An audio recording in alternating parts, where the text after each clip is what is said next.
عن عقبة بن عامر الجهني رضي الله تعالى عنه قال قال رسول الله صلى الله عليه وسلم ألم تر آيات أنزلن الليلة لم يرى أو لا يرى مثلهن المعوذتين. وعنه قال قال رسول الله صلى الله عليه وسلم إن الله ليعجب من الشاب ليست له صبوة. امام احمد رحمۃ اللہ تعالی علیہ تو مسند و حدیثنا 17,370 اور 71 د یو دو مقصدونو لپاره لوستلی. یو مقصد هغه د معاوضتینو اهمیت ښکاره کول دي، او دویم مقصد پای کې نوجوانانو سره ځوانانو سره یو خاص تنبیه داغی ته یو خاص خبره ده، او دا یقینا داغی لپاره یو لوی منقبت ده. د حدیثونو کې لومړنی حدیث داغه تعلق د قرآن مجید آخری دو سورتونو سره ده. د آخری دواړه سورتونه اعوذ سره شروع کیږي. قل اعوذ پناه غختلو ته تعوذ ویل کیږي. معوذتین هغه دو سورتونه چې پای کې حکم دی چې اعوذ د انسان وایي، یعنی انسان دې د خپل رب په پناه کې راشي. خواک هغه د چا د وسوسې نه پناهي، او خواک هغه د حاسدینو د شر نه، او خواک هغه د مخلوق د شر نه. د وینا مقصد دا دی چې نن الله رب العزت دا غزات نه د مسلمانانو اعتماد پورته شوی دی. هیڅوک داسې نشته دی چې تکلیف راشي او د هغه د الله په ذات اعتماد وي او هغه ته رامدد شوی. د چا خو په خپل تنظیم باندې بروسه ده، او د چا په سیاسي جماعتونو باندې بروسه وي، او د چا څه خاص ملکونو باندې بھروسه ای. الله کم چې زمون خالق و مالک دی، نو تقریبا نن هغه د مسلمانانو یې شی دی. مونږ څوک نه لیدل په دې حالاتو کې چې هغه د الله رب العزت نه خصوصي امداد غوښتلی. دا کوم حالات چې نن مونږ دې سره مخ یو دغه شان، بلکې دې نه سخت حالات او چې کلا مسلمانانو رمضان 3 ہجری کې رمضان 2 ہجری کې غزوه بدر کو، هغه حالات یقینا د دې نه سختو. لیکن د رسول الله صلی الله علیه وسلم او د هغه د مرګرو کامل یقین د الله په ذات باندې وو. اسباب هغې جمع کړي، لیکن هغې ځان د الله په پناه کې ورکړو. د دې وجه نه د هغې د غیر مسلمو نه سترګه نه سوځېده. نن که زمونږ حال بدتر دی، د هغې وجه صرف او صرف دا ده چې زمونږ ایمانی ضعف دی، ایمانی کمزوری راغلی ده. د الله رب العزت ذات باندې اعتماد او توکل نشته. دا مطلب نه دی چې انسان د اسباب نه استعمالی، دا هم مطلب نه دی چې د اسبابونه د انکار وکړي شي. لیکن دا خو هم مسلمانی نه ده چې انسان د ټول اعتماد په اسباب وکړي. د مسلمان او د غیر مسلم منځ کې فرق دغه دی بنیادی، چې هغه به هر حال د الله په پناه کې راځي. دے موجودہ حالاتوں کے پکار راؤ چې الله ته ځان سپارلی شوی یو راست اقدام اوچت کړی شوی او که نور څه نه وی نو کم سے کم چې د قنوت نازله انتظام کړی شوی یو قوم چې هغه صرف روژه کې د سهار لمونځ کوي او بیا هغې چوټي هغې نه به څه تمه سړی وساتي د روژې نه وروستو د جماعتونو حاضري او یقینا ستاسو علم کې چې څومره پاتې شوی ده په دې حالاتو سیوا د افسوس نه او د ندامت نه انسان بل څه نشي ویلی اوس هم وخت نه دی تلی په کار دا چې موږ خپل رب طرف ته رجوع کړو د الله دربار کې وجاړو د خپلو غلطو اعتراف وکړو اقرار وکړو کم زیاتی چې زمونږ نه په عقیده کې کی د هغې زیاتی څه مداوا وکړو علاج وکړو خالص توحید ته راشو اسباب د جمع کو ځان د الله ته وسپارو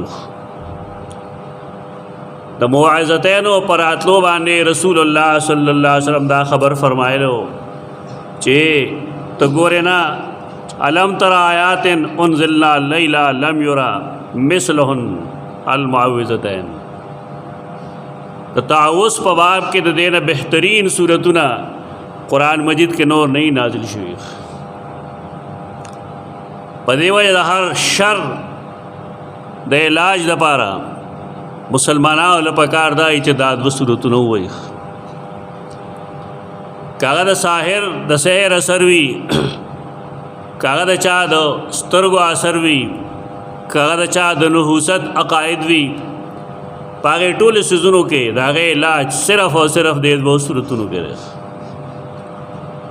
دویم حدیث د هغې تعلق ځوانانو سره دی ځوان یو خو زمونږ اصطلاح ده او یو اصطلاح شرعي اصطلاح د شاب هغه چاته وایي چې هغه د 25 کال نه پورته شي او چې کله 40 کالو ته ورسېږي نو دا د شباب پیک دی دغه انتها ده دې وجې نه الله رب العزت هر نبی د شباب په ژوند کې لېږلی دی په دې کې د انسان عقل کې پختګي راشي شاب هغه معنا نه ده کوم چې مونږ اخلو چې د 1400 کالو یا د 1400 یا د 1300 کالو دا ټول انبیاء علیهم السلام ځوانانو قرآن مجید سورۃ یوسف کې د سیدنا یوسف په باره کې فرمایي لما بلغ اشده آتینا حکما و علما اشد نه مراد څه شی دی بلوغ د عقل 40 کال عمر کې هغه ته نبوت حاصل شوی الله هر یو نبی ته نبوت چې ورکوي د شباب په زمانه کې ورکوي یعنی په کې د انسان عقل کې پختګي راغلی د انسان اعصاب مضبوط شوي د سوچ او د فکر زاویې بدلی شوي د قدم په قدم باندې د خپل رائے نه واپس کیږي د قدم په قدم باندې جذباتي کیږي نه په دې وجه خلک چې د هغې عمر 40 سال نه کمي نه مهرباني دي وکړي هغې د دعوت کار نه کوي پوهېږي نه دعوت په کار باندې د دعوت کار چې کوم یخ دماغ غواړي یا کم طریقې سره بحث و تمحیص غواړي نوې نسل د هغې نه واقف نه وي دی به تاله شته کار روانوي یعنی یو ځای کې به تا ښه کار کړي خلک به بالکل د توحید لحاظ سره مضبوط شوي عقاید به سم شوي لیکن یو کم عمر سړی چې لړ شي هغه په داسې طریقې باندې کار وکړي نو د خلکو نفرت پیدا شي د هغې نه موږ مخکې ډېر کارونه راسي شوي دي دا یاد ساتئ دا د ځوانانو کار نه دی ځوان دې ته نه وایي چې را 1300 کالي چې 40 سال عمر یې نه هغه ته هم ځوان وایي شریعت کې دې پورې د ډېره موده نښته هم چې دا شاب دا وسوي قرآن کله فتح وی کله شاب وی ابراهیم علیہ السلام هغه هم د ځوانۍ عمر کې و چې الله هغه نبوت ورکړو او بعض احادیثو کې شته اگر چې د هغې اسانیدو کې بحث دی لیکن سلویخ تو کالونا کم عمرے کے اللہ سوک رسول و نبی نے منتخب کرے. حدیث کې د ځوانانو لپاره څه پیغام دی؟ ځوانان یوازې زمونږ د کورونو د دې مستقبل نه بلکې دا د ټول ملک د ټول ملت او د امت مسلمه مستقبلی. یو سړی چې هغه د ځوان د بربادولو کوشش وکړي زما په خیال د دنه سیوا لوی رزیل سړی ول نشته. ځوان سړی په یو داسې لار اچول پکار دي چې په هغې کې د هغه مستقبل محفوظ شي، د هغه عقاید برباد نشي، د هغه اعمال برباد نشي، هغه جذباتي نه کړی شي، هغه د علم او د هنر زیور باندې آراسته او پیراسته کړی شي، هغه د سوچ قوت ورکړی شي، بیا به کار سمیخ. او کنه مونږ ځوانان داسې تیارو دا کم چې تیاری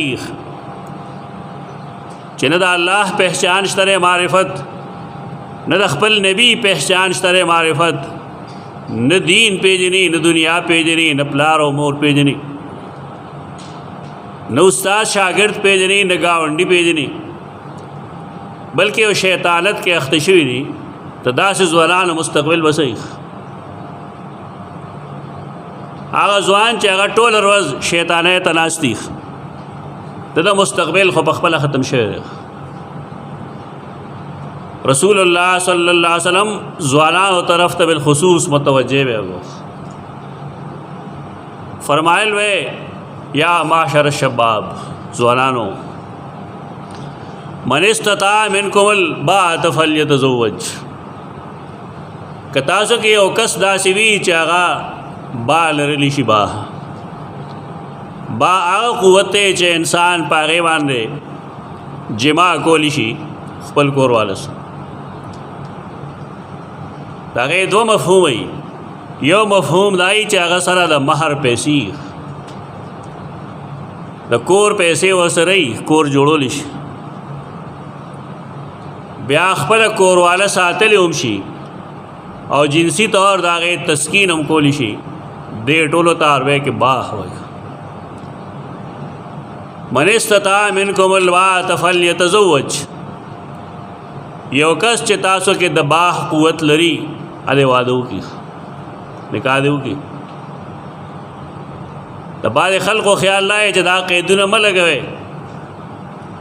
چې ښځه ساتلی شي، چې ښځه نه شي ساتلی نو څوک به یې وله ساتي؟ که پلار یې نه و نو بیا پلار خو زه ټیک د گزاره کوي، لیکن د یو ځوان پلار نشته دی او د کې د مال طاقت نشته دی، مهر نشي ورکولی او ښځه نشي ساتلی، دله به څوک ساتي ښځه؟ دا غلط شرطونه دي، غلط خبرې دي کوم چې خلک کوي. با کې دا داخل سیز دی.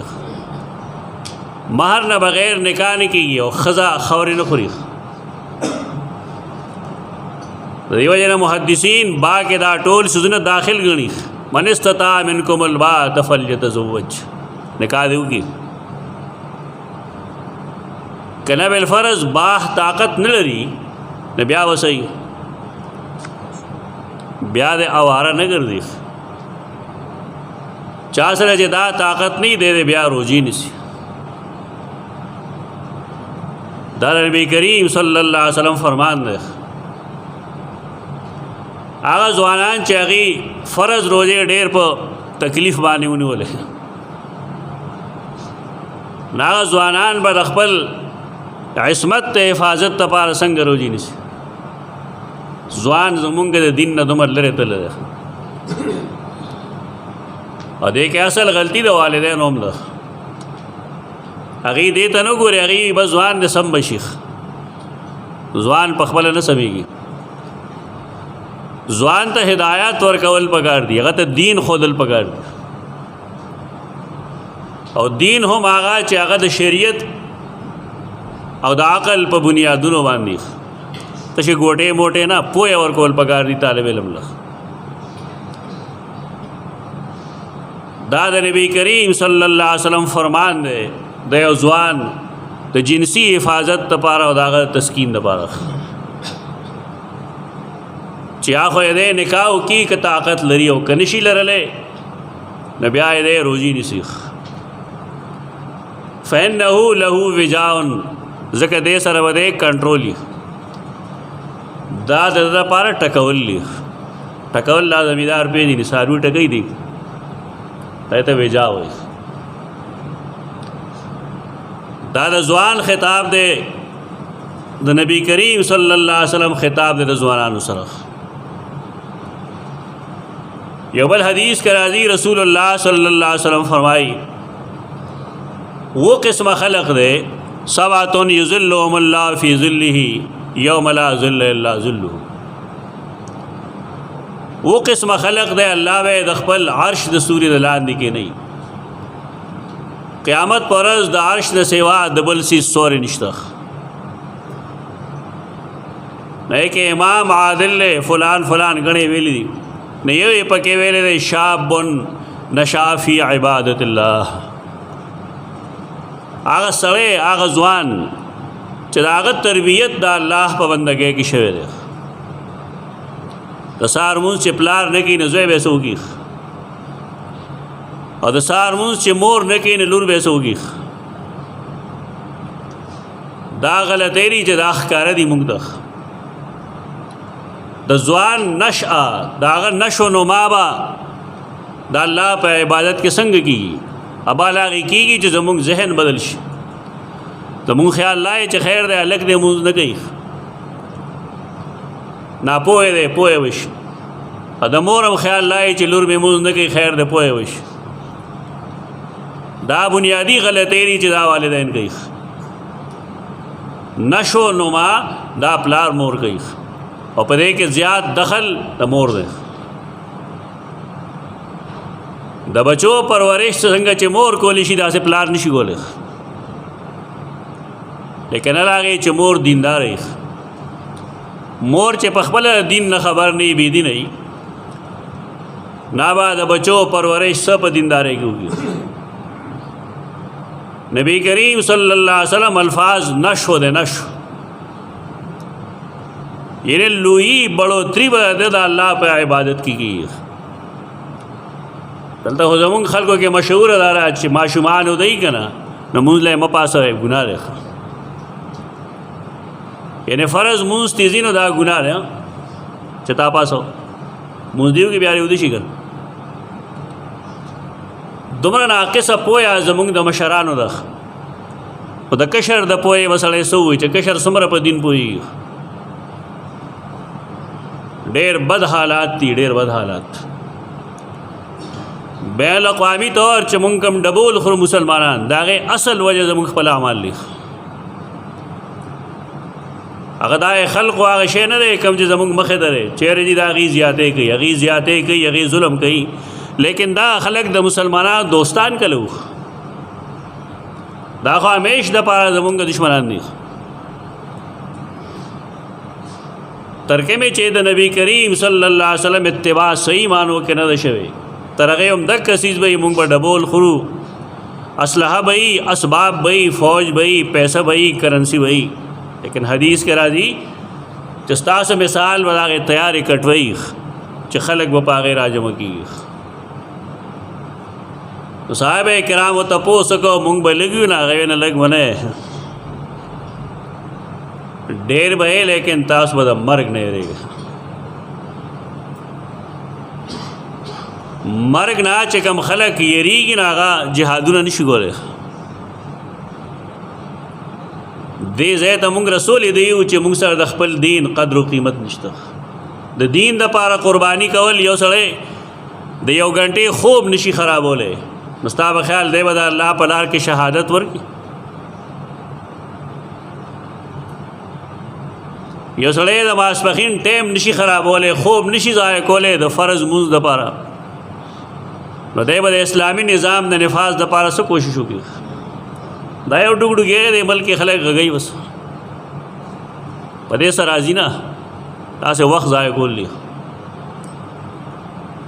هر سړی د اوس نه دا تهیو کی چې زه به مونځ پنځه وخته کوم. محدثین لیکي الله رب العزت چې کوم فرض منځونه لیکلي د انسان باندې د دې نه زیات قیمتي عبادت بل نشته.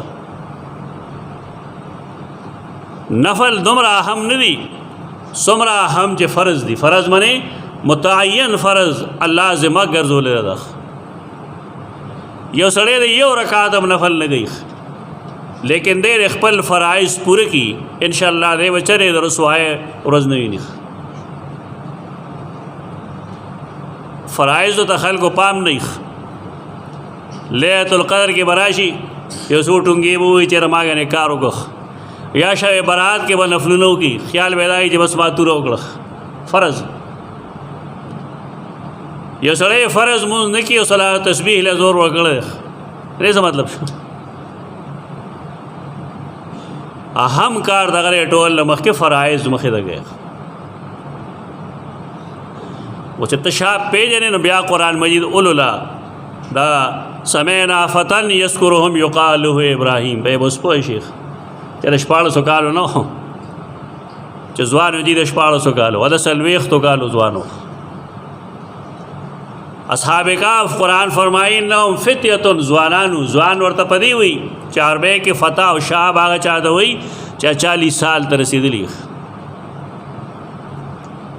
کم حدیث چې ماره د مسند امام احمد رحمت الله تعالی علیه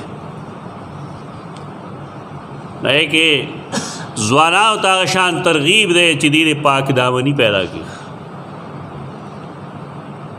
یو بیماری ته د صبوا وي صبوا سواد بے و عطائے مدور صبوتن صبوا منے گناہ تا میلان گناہ تا مائل کے دل اور بالخصوص جنسی میلان گناہ تا یہ صبوا. حدیث کے اللہ رب العزت تا نسبت کر دے رسول اللہ صلی اللہ علیہ وسلم فرمائی ان اللہ لیعجب من الشاب. اعجاب ویلی شي خوخول پسندیدگی په نظر قتل ترجیح ورکول لیتا وی اعجاب. قرآن کې یو جب الزرع راځي کنه اعجاب منی خوخول. الله رب العزت لیعجب من الشاب لیعجب من الشاب خوخی ځوان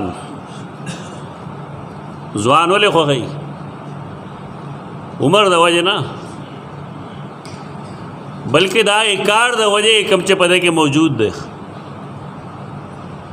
انسان چې ځواني دی عبادت کولی شي ستا په خیال چې سړی د 50 سال شي د 55 سال شي او د 60 سال شي نو د عمر کې د په وجود کې هغه قوتونه موجودي کم چې 40 سال عمر کې نه بیا. ایو شاعر شعر ویلې دا شعر مطلب یې دا دی چې کله روغ رمټې او صحت تی خینو ډېرې سجدې لګاو غره په بوډاوالي کې خلک بیا سجدې نه لګي. سو کرسۍ کې ناستې نو سجده لګي چاخ پیوک نکړي نو سجدې لګي اسو کولاړي نو سراډو سجده نشي لګولې. د دې مقصد دا دی چې هر انسان باندې یو وخت داسې راتلون کړي دی غریب بیچاره کمزورې شکار شي د حادثه انګنت خلقی د حادثات شکار شي ډېر کوشش کوي چې خپل سر په ځمکه ولګوم لیکن بیا نشي لګولې. ډېر د بیمارو د وجې د خپو د بیمارو د وجې نه رکوع کولی شي او نه سجده کولی شي. حدیث کے ذکر آدھی اغتنم خمسا قبل خمسن 5 سيزونه د 5 دراتلونه مخکې غنیمتو غنخ نو پای کې یو دی شبابک قبل حرمک ستا ځواني ستا د بوډاپې نه مخکې. ځوان خو خیال نه زه ځوان یم او د پلار یم خیال دی چې ځوان د خیر د کومز نه کوي خو که دې ځوانۍ که د ملا خراب شي بالفرض بیا وسه کوي بهترین انسان هغه چې هغه د بل د مشکلاتو نه ځان له سبق حاصل کړي. خندا نه چې سړی په ډانګورې ګرځي اور پورې خاندي د سبق حاصل کړي چې په دې کې او ما کې څه فرق دی. دا مضبوطه باډي ده لیکن الله دې کې یو کمی پیدا کو یو نقصان پیدا کو. ما کې هغه کمی نشته ره په دې وجه باندې الله حمد بیان کوم. حدیث کرا دی کنه نبی کریم صلی الله علیه وسلم دعا خود لخ په خلق نه پويږي نن به پوه شي ان شاء الله. یو سره تکلیف کولی ته وسوي الحمدلله الذي عافاني مما ابتلاك به وفضلني عليك وعلى كثير من الخلق تفضيلا. حمد هغه الله لره دی چې هغه تا کې هغه تکلیف پیدا کړي چې تکلیف یې مال نه را کړي. ته خندنې نه وي دته عبرت اغستل وي. څومره لوی لوی ځوانان دي سجده نشي لګولې بیچاره. دا غي د کتابوسو کې د زړه نه چې ته الله ته سجده کول غواړې که نه غواړې. یقیني دا زما مخکې ډېرو خلکو په ډرق ډرق جوړلي دي ټول نه غواړم لیکن زمونږ ځوان هغه سجدې له نه راځي. مونږ سره شوق نشته دی چې بوډا شي نه بیا خاص خود دی به سجدې نه کوي. د به یا ملا خرابوي یا به خپې خرابي یا ور اکسیډنټ شکار شي په هیڅ صورت کې دی بیا سجده نشي لګولی په ځمکه باندې. الله رب العزت داغه اعجاب چې کوم دی داغه پسندیدگی په دی کې ده چې ځوان هغه د الله دین ته راشي. ځوان دی په ځوانۍ کې خپل رب وپېژني. سورۃ الناس او د سورۃ الفلق چې ما ذکر کو نو پای کې یو جمله ده ملک الناس الله د خلق بادشاہ دی. انسان چې داسې اتلسو کالو شلو کالو عمر کې دی وي کې یم نظم دنیا واټینګ کړي ده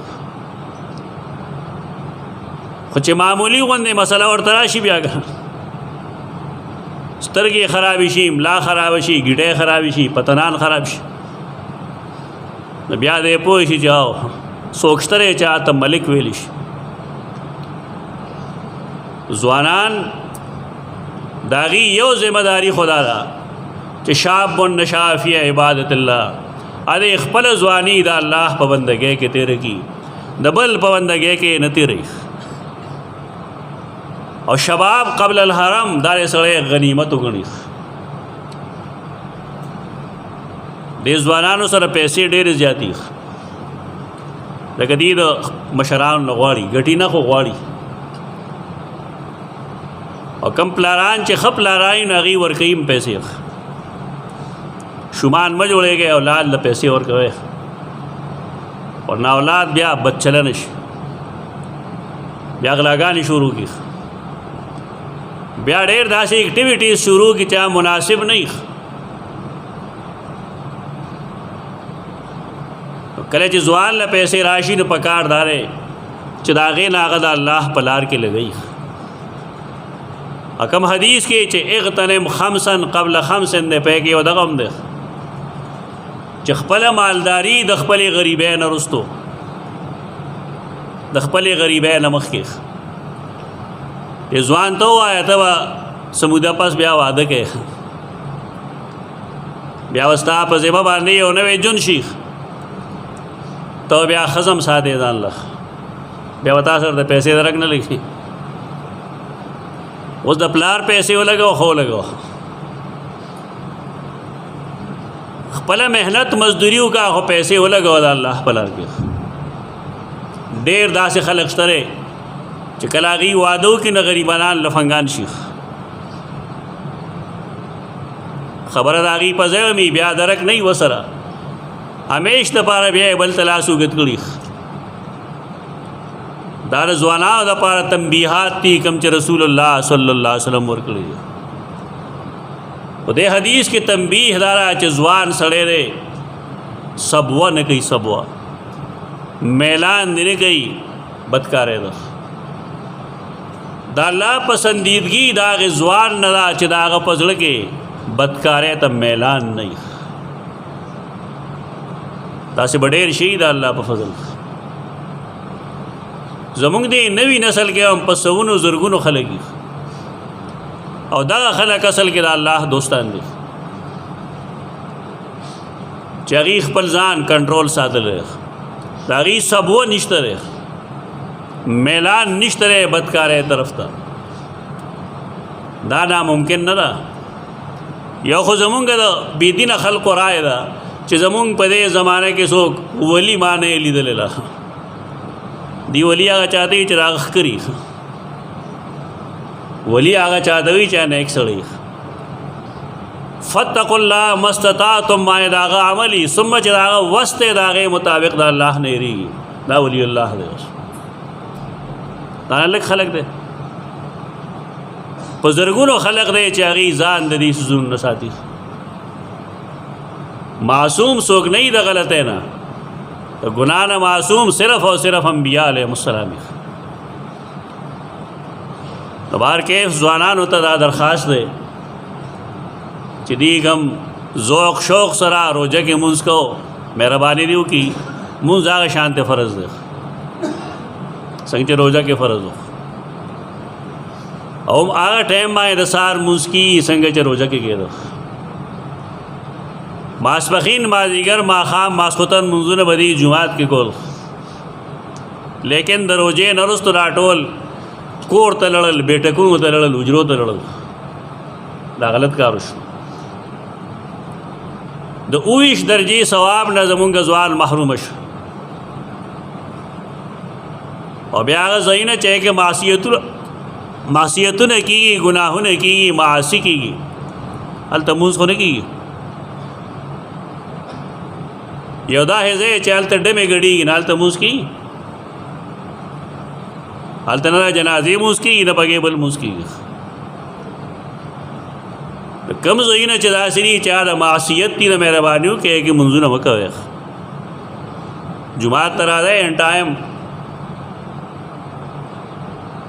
او د نبی کریم صلی الله علیه وسلم دا الفاظ داړه کې ځای کړه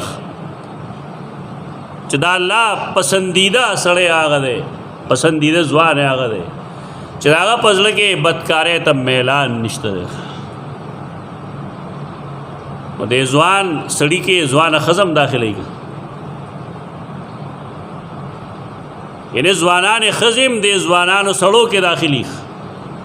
د شریعت مخاطب عمومی طور دا ټول انسانانی، لیکن خطاب قرآن و حدیث کے اکثر و بیشتر نارینه‌و سره کېږي. د هغې وجه دا چې دا قوام وي علی النساء، د دې مرتبه د هغې نه پورته وي. دا د کورونو انتظام کوونکي، د مساجدو انتظام کوونکي، هر ځای کې انتظام کوونکي دا خلک دي. په دې وجه الله رب العزت او د هغه رسول خطاب چې کوي نو عمومي خطابات هم کوي خو خصوصي خطابات هم کوي. په دې خطاب د نبی کریم صلی الله علیه وسلم کې صحابیات دارنګې مؤمنات ټولې زنانه داخلي دي. کوم مرګري چې د بار نه راځي د صحیح بخاری درس له جمعې دروازې انشاءالله آینده جمعې نه به مونږ شروع کوو زوړ ټایم باندې، او د اتوار دروازې کلاس अब انشاءالله فیصله کوو د اتوار له نه کېږي، بل اتوار له کوشش دا کوو چې هغه شروع شي انشاءالله. ملګرو سره میټینګ وکړو نو بیا تاسو خبر کړی شي. اقول قولي هذا استغفر الله لكم.